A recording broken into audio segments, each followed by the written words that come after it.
नमस्कार दोस्तों, यामिनी ज्योतिष में आपका स्वागत है।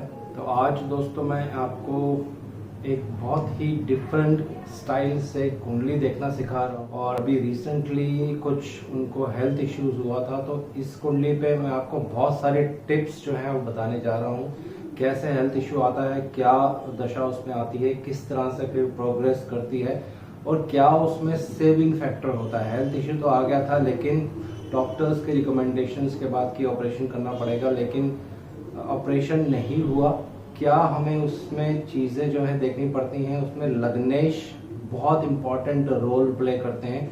तो ये 2-3 वीडियोस मैं इस पे एक साथ बनाऊंगा और एक एक करके आपको सारे कॉन्सेप्ट्स डिटेल्स में बताऊंगा। और मैं आग्रह करता हूँ कि जो लोग बेसिक सीख रहे हैं उनको थोड़ा इस वीडियो को समझने में थोड़ा सा कष्ट होगा, लेकिन आप इसको 1 बार 2 बार 4 बार देखेंगे तो कॉन्सेप्ट आपको क्लियर हो जाएगा। तो आइए वीडियो आरंभ करते हैं। वीडियो आरंभ करने से पहले बहुत बहुत धन्यवाद जो लोग मेरा चैनल सब्सक्राइब कर रहे हैं। तो डेट ऑफ बर्थ में जब वीडियो अपलोड होगी आपकी स्क्रीन पे डेट ऑफ बर्थ और टाइम ऑफ बर्थ लिखा हुआ आएगा, वहां से आप देख सकते हैं। तो मैं पूरी कुंडली एक साथ नहीं बना रहा हूं, ताकि जो कॉन्सेप्ट है मैं एक एक करके आपको क्लियर रूप से समझाऊंगा, ताकि आपको इजीली वो समझ आ जाए। तो 8 नंबर इनका चार्ट बनता है। जो लगन कुंडली इनकी बन रही है वो 8 नंबर बनती है। दिसंबर का बर्थ है, वो स्क्रीन पे अभी आपके आ जाएगा। 8 नंबर। तो सबसे पहले आपको कुंडली का पहला पन्ना देख लेना है, कौन से पक्ष में जन्म है और कौन सी तिथि में जन्म है, कौन से वार में जन्म है। ये सब ऑलरेडी मैं पहले अपनी वीडियोस में बता चुका हूँ कि जिस वार में जन्म होता है, अगर उस वार के जो लॉर्ड होंगे कुंडली में वीक हो जाएंगे या बहुत ज्यादा पाप प्रभाव में होंगे, तो कुंडली की जन्म पत्री की जो स्ट्रेंथ होती है वो कम हो जाती है। तो उस पर अभी डिस्कशन नहीं करेंगे, ऑलरेडी इस पे मेरी वीडियोस हैं, आप देख सकते हैं। तो 8 नंबर लगन, अभी इस पे कोई प्लैनेट मैंने नहीं लिखा है, तो आप एक सिंपल स्ट्रेट फॉरवर्ड प्रेडिक्शन जो है वो कर सकते हैं कि जीवन में बहुत ज्यादा उतार चढ़ाव रहने वाला है। कभी अप कभी डाउन, कभी अप कभी डाउन। ये इनके जीवन की एक घटनाएं हैं जो हमेशा ऐसे ही चलेंगी दोस्तों। अब 2 प्लैनेट्स मैं यहाँ प्लेस्ड कर रहा हूँ। यहाँ मैं नंबर 9 लिखता हूँ। यहाँ पे मैं प्लेस्ड कर रहा हूँ बृहस्पति देव और साथ में उनके बुध देव जो कि वक्री हैं दोस्तों। और सारी राशियां मैं यहाँ पे लिख देता हूँ। 2 मिनट लगेंगे मेरे को फटाफट। तो देखिए 3 चार्ट्स मैंने यहाँ पे आज बनाए हैं। ये लगन कुंडली कहलाएगी, जिसको D1 कहा जाता है। मैं यहाँ लिख देता हूँ। ये जो होगा ये D9 चार्ट होगा इनका। और ये जो होगा, जो एक लेटेस्ट वीडियो में मैंने आपको बताया था, ये लग्नेश चार्ट बनेगा। तो ये मैं लास्ट में आपको बताऊंगा कि लग्नेश चार्ट की क्या इंपॉर्टेंस थी, कैसे ये इन्होंने लग्नेश ने इनका बचाव किया। अब सेकंड प्रेडिक्शन आपको यहाँ पे क्या करनी है कि इस व्यक्ति को जीवन में पैसा कमाने के लिए बहुत ज्यादा स्ट्रगल करना पड़ेगा दोस्तों। ये प्रेडिक्शन आप सेकंड प्रेडिक्शन यहाँ पे कर सकते हैं। थर्ड प्रेडिक्शन क्या निकल कर आएगी कि जीवन जो लगन है, यहाँ पे एक रेट्रोग्रेड प्लैनेट प्लेस्ड है जो कि 8th लॉर्ड है कुंडली में। आप देखेंगे बुध जो है 8th लॉर्ड भी है और 11th लॉर्ड भी है और लगन में ही प्लेस्ड है। तो लगन यानी कि ये व्यक्ति जिनका चार्ट है, पूरी कुंडली इनके लगन पर आधारित रहेगी। लगन को ये हमेशा रोटेट करते रहेंगे। बुध देव जो हैं इनको हमेशा रोटेट करेंगे और जीवन में बहुत कष्टों का इनको सामना करना पड़ेगा दोस्तों। जब भी इस तरह के योग कुंडली में बनते हैं, कोई ऐसा प्लैनेट जो रेट्रोग्रेड हो जाए, 6th 8th 12th का लॉर्ड हो और वक्री होकर किसी भी अच्छे हाउस में बैठ जाता है, तो वो उस हाउस को हमेशा रोटेट करता रहेगा दोस्तों। उस हाउस की जो क्वालिटीज होंगी, उस हाउस के जो कारकत्व होंगे, उनमें उनको पाने में आपको बहुत दिक्कत होगी और बहुत जीवन में आपको नीचे लेके जाएगा, फिर बहुत जीवन में एकदम ऊपर लेके जाएगा, फिर जीवन में बहुत नीचे लेके जाएगा। लेकिन अल्टीमेटली परेशानियों का सामना बहुत ज्यादा करना पड़ता है। लेकिन अगर दशाएं अनुकूल रहेंगी, टाइम पीरियड अगर खराब भी होता है लेकिन दशा अच्छी होती है, तो फिर उसकी जो इंटेंसिटी होती है वो बहुत कम हो जाती है। अभी कल रात को ही मेरे बहुत अच्छे सब्सक्राइबर हैं, उनका चार्ट मैंने देखा था, तो उनका एक प्रश्न था मेरे से कि मेरे चार्ट में कौन कौन से प्लैनेट्स खराब हैं। देखिए, कोई भी प्लैनेट खराब नहीं होता है, सिर्फ आपका समय खराब होता है या दशा अंतरदशा जो आप लगाते हैं वो खराब होती है। उसकी वजह से प्लैनेट जो है अपना बुरा प्रभाव या अच्छा प्रभाव देने में मजबूर होता है। दोस्तों, हर प्लैनेट अच्छा होता है, ये हमारे जो प्लैनेट्स हैं ये हमारे देवता हैं दोस्तों। और बहुत सी वीडियोस अभी यूट्यूब पे मैंने रिसेंटली देखी हैं, बहुत निंदनीय ढंग से लोग प्लैनेट्स को शनि, केतु, राहु, बुध कहते हैं, तो ये बिल्कुल एक गलत धारणा है दोस्तों। ये हमारे देव हैं, हमें इनका आदर सत्कार करना चाहिए। जब भी आप किसी प्लैनेट के बारे में बात करते हैं तो हमेशा शनिदेव, बृहस्पति देव, बुध देव, इस तरह से उनको संबोधित करना चाहिए दोस्तों। तो ये सेकंड थर्ड प्रेडिक्शन मैंने आपको यहाँ पे बता दी है कि इस व्यक्ति को जीवन में धन को लेकर बहुत मेहनत करनी पड़ेगी, पैसा कमाने के लिए बहुत भागदौड़ करनी पड़ेगी, बहुत अप डाउन होंगे लाइफ में। और अब मैं प्लेस्ड कर रहा हूं शनिदेव को यहाँ पे। तो देखिए, जब भी शनिदेव 2 नंबर राशि में रहते हैं और उनके सामने बृहस्पति देव आ जाते हैं और वो 8 नंबर राशि में रहेंगे, साथ में बुध देव भी अगर रहते हैं, युति हो जाती है उन तीनों प्लैनेट्स की। यहाँ पे देखिए, बृहस्पति देव, शनिदेव, बुध देव की आपस में कनेक्शन बन रहा है। तो ऐसे लोग क्या होते हैं, बहुत लॉजिकल माइंड हो जाएगा इनका, बहुत फिलोसफिकल माइंड हो जाता है ऐसे लोगों का। ऐसा क्यों होता है, इसके पीछे क्या लॉजिक है, ये मैं हर वीडियोस में आपको हमेशा रिपीट करता हूँ। शनिदेव, जी हाँ, एक फिलोसफिकल प्लैनेट है। बृहस्पति देव विजडम के कारक हैं। बुध देव ये ज्ञान के कारक हैं और इंटेलिजेंस के भी कारक हैं। 8 नंबर राशि जो कि रिसर्च वर्क को इंडिकेट करती है, गुप्त विद्याओं को इंडिकेट करती है। 2 नंबर राशि जिसमें शनिदेव इस कुंडली में प्लेस्ड हैं, ये बोलने की राशि है, जहां से व्यक्ति बोलता है। तो ये सारी चीजें यहाँ पे कंबाइन हो रही हैं दोस्तों। तो ऐसे व्यक्तियों को इस तरह से रिलेटेड कोई काम करना चाहिए जिसपे लॉजिक्स अप्लाई करने हो, फिलोसफी थोड़ी बहुत अप्लाई करनी हो या अपना इंटेलिजेंस अप्लाई करना हो।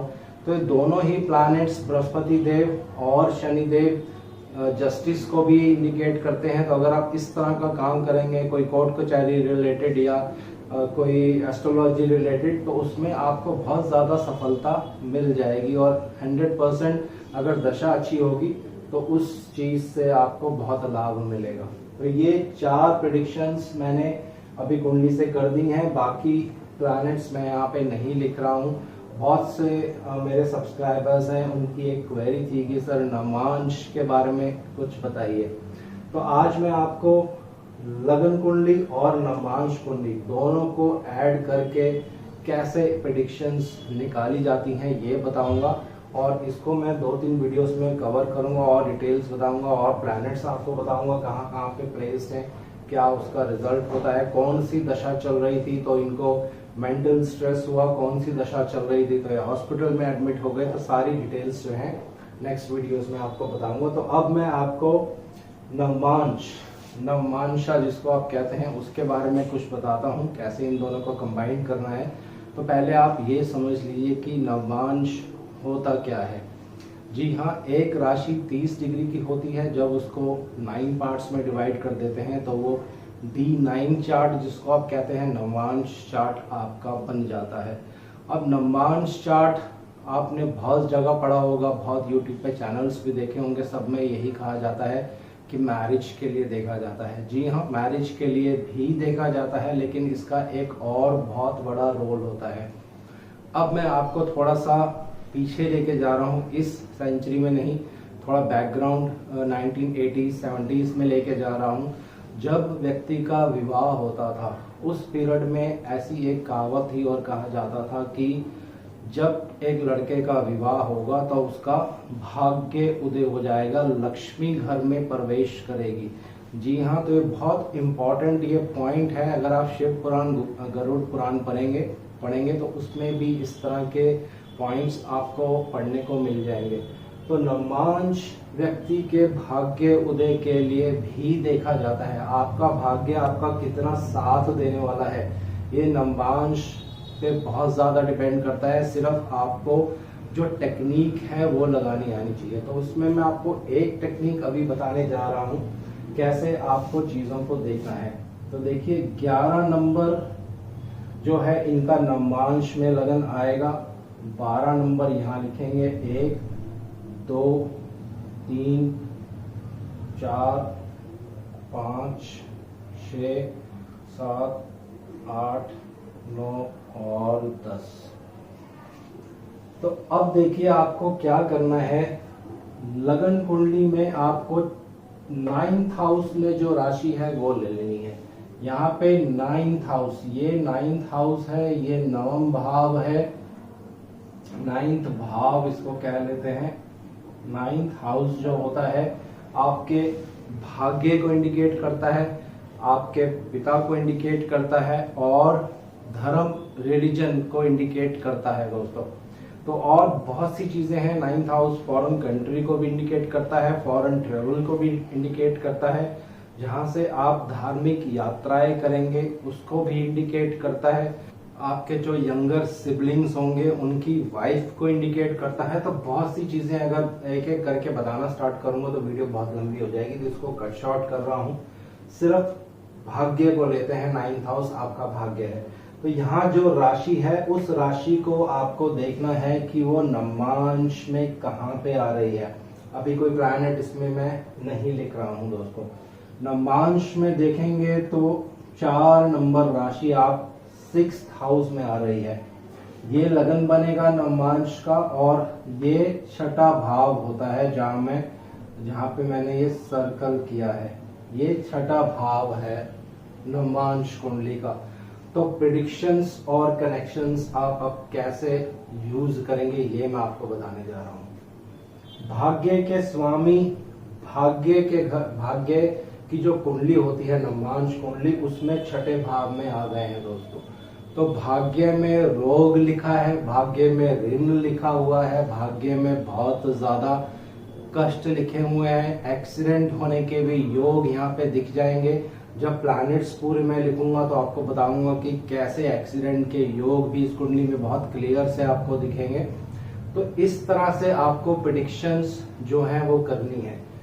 9th हाउस आपके पिता का भी है, पिता के स्वामी नवमांश में 6th हाउस में आ गए। यहाँ पिता के स्वामी मैंने गलत बोल दिया है। पिता के घर की जो राशि है, 4 नंबर राशि है, वो आपके भाग्य के छठे घर में आ रही है। तो पिता को कुछ कष्ट हो सकता है, माता को कुछ कष्ट हो सकता है। माता मैंने क्यों लिया है, क्योंकि काल पुरुष की कुंडली में 4 नंबर जो राशि होती है वो माता को इंडिकेट करती है, आपकी मदर को इंडिकेट करती है। तो 4 नंबर राशि आपके भाग्य स्थान में जो आपका नवमांश कुंडली है उसमें 6th हाउस में आ रही है दोस्तों। तो इसको और फाइन ट्यूनिंग आप कर सकते हैं दशाओं के अकॉर्डिंग। यहाँ पे जो प्लैनेट रहेगा फिर उस पे कौन सा प्लैनेट एस्पेक्ट करता है, उससे और ज्यादा चीजें जो हैं वो धीरे धीरे क्लियर हो जाती हैं। तो ये एक जनरल प्रेडिक्शन है, कोई आपके पास प्लैनेट अभी नहीं है, लेकिन इस तरह की प्रेडिक्शंस अगर आप करेंगे किसी का भी चार्ट देखकर तो वाकई में उसको लगेगा कि आपने एक अच्छे इंस्टीट्यूट से या एक अच्छे टीचर से ज्योतिष जो है वो सीखी है दोस्तों। और बहुत सी टेक्निक्स होती हैं लगन कुंडली को और नवमांश कुंडली को एक साथ कंबाइन करने की। नवमांश कुंडली से आप ये भी देख सकते हैं कि मेरी जो वाइफ है वो इस सिटी की होंगी, दूसरी कास्ट की होंगी, या कौन सी डायरेक्शन से वो आ सकती हैं। तो इसके लिए कुछ कैलकुलेशंस करनी पड़ती हैं।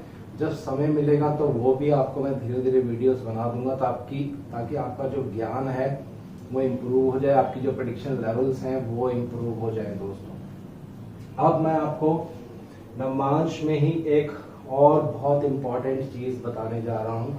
आपको ये देखना है कि नवमांश में लगन में कौन सी राशि है। तो यहाँ देखिए लगन में 11 नंबर राशि आ रही है। 11 नंबर राशि आपको देखना है कि लगन कुंडली में D1 चार्ट में कहाँ पे है। तो यहाँ देखिए D1 चार्ट में 11 नंबर राशि 4th हाउस में आ रही है दोस्तों। 4th हाउस का क्या मतलब होता है अभी मैंने पहले ही बताया है, माता, प्रॉपर्टी और किसी तरह की व्हीकल को आप ले सकते हैं, एजुकेशन को आप ले सकते हैं, बहुत सी सारी जो चीजें होती हैं इसमें आप ले सकते हैं। तो एक चीज मैं आपको बताता हूं, आप एक जनरल प्रेडिक्शन यहाँ पे कर सकते हैं। इस व्यक्ति के भाग्य में अपना मकान लिखा हुआ है। अब वो दशाओं से आपको कोरिलेट करना पड़ेगा, कौन सी दशा कब आएगी, क्या 4th हाउस से रिलेटेड दशा आएगी इनकी लाइफ में, या बृहस्पति देव जब एक अच्छा गोचर लेकर आएंगे, अच्छे गोचर में मूव करेंगे, तो इनके उस पीरियड में मकान बनने के योग बन सकते हैं। अगर मकान किसी वजह से नहीं बना होगा तो उस पीरियड में मकान जो है बन जाएगा, क्योंकि आपके 4th हाउस के जो लॉर्ड हैं भाग्य, 4th हाउस कुंडली के जो 4th हाउस के लॉर्ड हैं, सॉरी आपकी कुंडली में जो 4th हाउस में राशि लिखी हुई है वो आपके नवांश के लग्नेश बन रहे हैं, तो इसका फल 100% मिलता है। इसी तरह से बहुत सारी टेक्निक्स और हैं जो नवांश कुंडली और लगन कुंडली को आप ऐड करके प्रेडिक्शंस जो है वो कर सकते हैं। तो आने वाले समय में सेकंड पार्ट में जब मैं और इसको कंटिन्यू करूंगा, आपको और सारे प्लैनेट्स बताऊंगा और फिर उसमें आपको ये बताऊंगा कि लग्नेश की बहुत ज़्यादा इम्पोर्टेंस होती है वैदिक ज्योतिष में, हिंदू ज्योतिष में। और लग्नेश जब जब पीड़ित होगा या लग्नेश जब जब शुभ प्रभाव में होगा तो आपके रिजल्ट्स में वेरिएशन होंगी, अच्छे रिजल्ट भी मिलेंगे और खराब रिजल्ट्स भी मिलेंगे। उसमें गोचर बहुत इंपॉर्टेंट रोल प्ले करता है। तो ये नेक्स्ट वीडियो में आपको और डिटेल्स में मैं एक्सप्लेन करूंगा। तो आज के लिए इतना ही दोस्तों। शनिदेव से मैं आग्रह करता हूँ सबके घर में सुख और शांति बनाए रखें। जय शनिदेव।